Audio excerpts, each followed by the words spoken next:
It's time for Debrief, your quick wrap-up of TRT World's top stories from the week. President. Next, TRT is back in Istanbul. And rolling.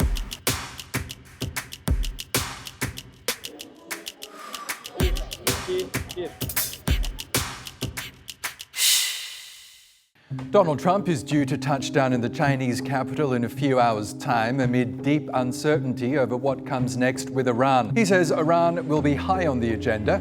Will Chinese President Xi Jinping play a role in a long-term peace deal between the U.S. and Iran? I don't think we need any help with Iran.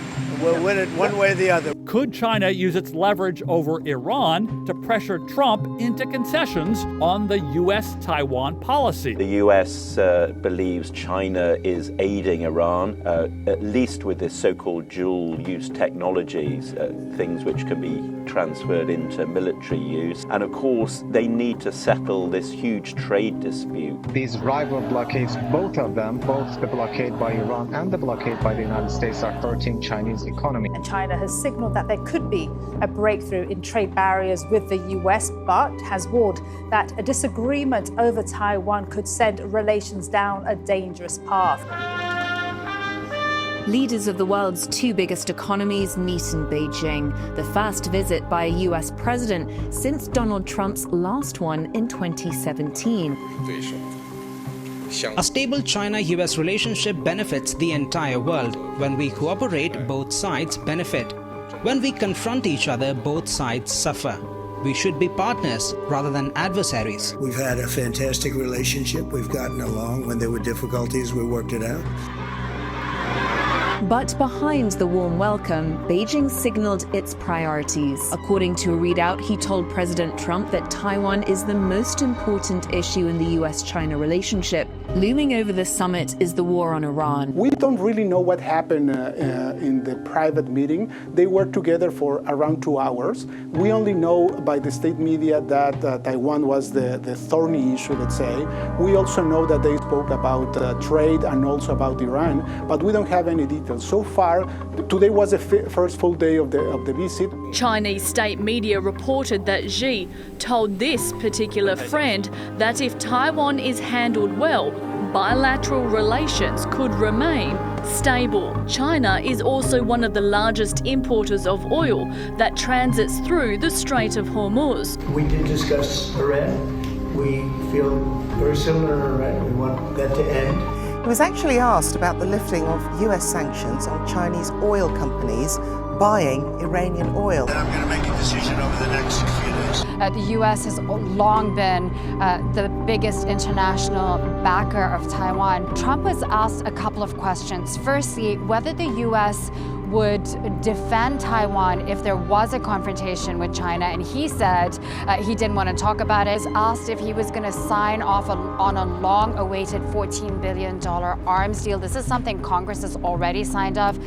He said he would make that determination soon, but he hadn't decided yet. China agreed to purchase 200 Boeing jets, far fewer than anticipated.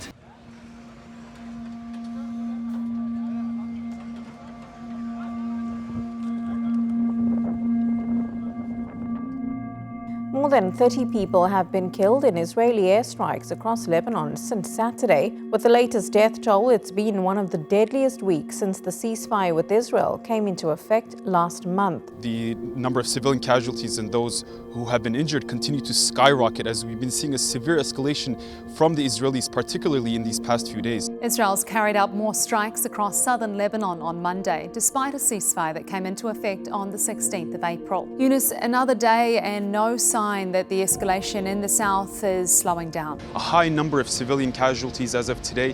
One 83-year-old grandmother, along with his 11-year-old grandson, was killed in one attack in Nabatea. 5 others were injured in the same airstrike. We also heard of reports of one man bringing bread to the affected who was targeted in his car. We're also seeing more airstrikes in Tyre, in Bint Jabal. Israeli strikes on Lebanon have killed at least 7 people on Tuesday. 2 civil defense workers were among those killed in southern Lebanon's Nabatea district while carrying out a rescue mission.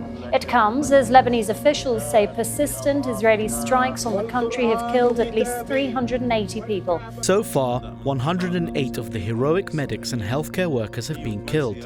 108 ambulances and fire trucks have been completely destroyed, and 16 hospitals have been attacked and 4 hospitals have been forced to close. Israel and Hezbollah have continued to exchange fire in southern Lebanon, where Israel zoned off a self-declared security zone. Hezbollah's leader vowed that his fighters would continue to defend Lebanese land. We call for the option of indirect negotiations, where the cards of power are in the hands of the Lebanese negotiator, and for withdrawal from direct negotiations. They also said that any sort of talks of de-weaponizing Hezbollah was completely off the table. So it's hard to tell exactly how this process will move forward. We've been in this place before. Israeli attacks across Lebanon have displaced over 1 million people since hostilities resumed on March 2nd. Here at the Faculty of Media at the Lebanese University on the western side of Beirut, where some of the most vulnerable populations are staying here at this university.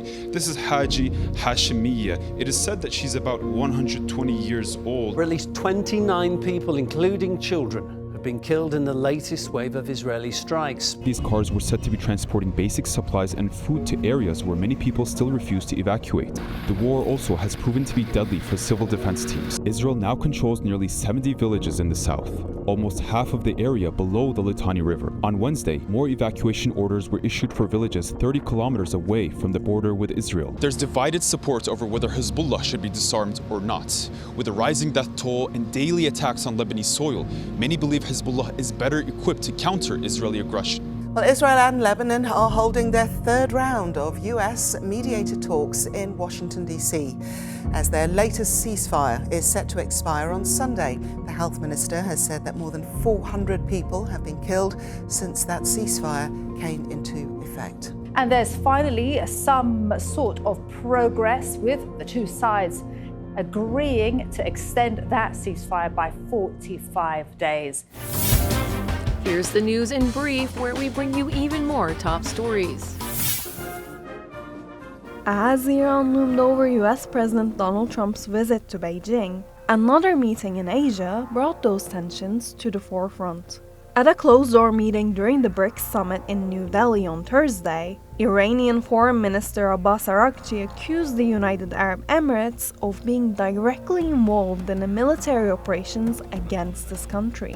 And more publicly, he called out the UAE during his address to the summit, but without naming names. Those who pursue reckless adventures may believe it furthers their geopolitical interests.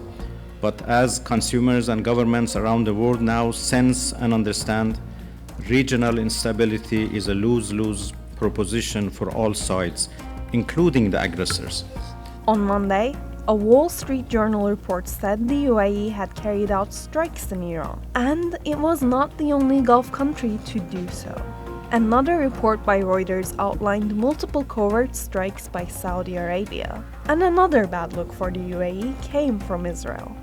Tel Aviv said on Wednesday that Prime Minister Benjamin Netanyahu secretly visited the Gulf country during the war. Despite the UAE's quick denial of that claim, Netanyahu's office hailed the visit as historic. Staying in the Middle East, Friday marked 78 years since the Nakba, Arabic for catastrophe. The day marks the expulsion of an estimated 700,000 Palestinians from their lands during the war that paved the way to Israel's creation. Israeli officials, leaders, the Zionists have claimed that this was a land without people for people without a land.